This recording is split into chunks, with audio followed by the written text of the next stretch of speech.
Bon dia.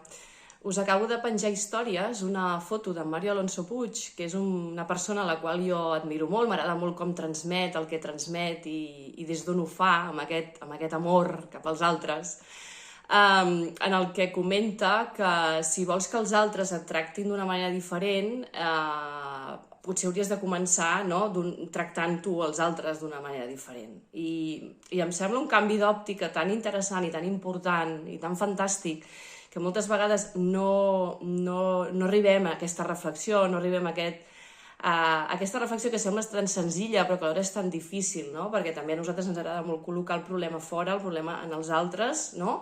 És una situació que està fora de mi i s'ha de canviar fora de mi i moltes vegades és que s'ha de canviar a dintre, no? Hi ha una frase molt xula que diu si tu canvies, todo cambia, i aquí es pot aplicar molt bé.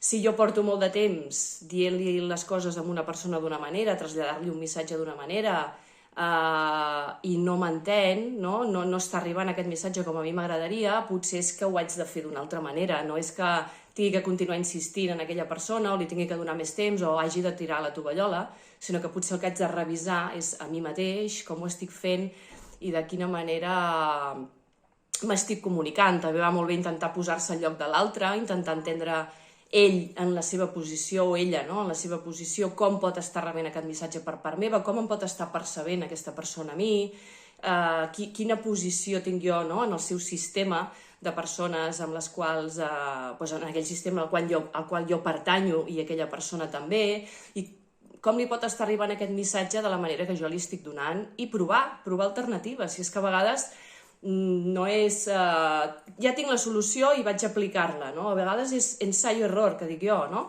Si jo ho estic fent d'una manera i no m'està donant els resultats que a mi m'agradaria, doncs ho haig de provar d'una altra manera. I potser d'aquesta altra manera tampoc aconseguiré el que vull, però hi ha moltes més opcions. No és o una manera o una altra, és una manera no em funciona, reflexiono una mica i provo d'una altra manera. Vull dir que tampoc hi ha resultats definitius, ni és que si ho faig d'una altra manera i no funciona és el final. No, la vida generalment ens dona moltes oportunitats per fer les coses ben fetes, però moltes vegades és que no les sabem aprofitar.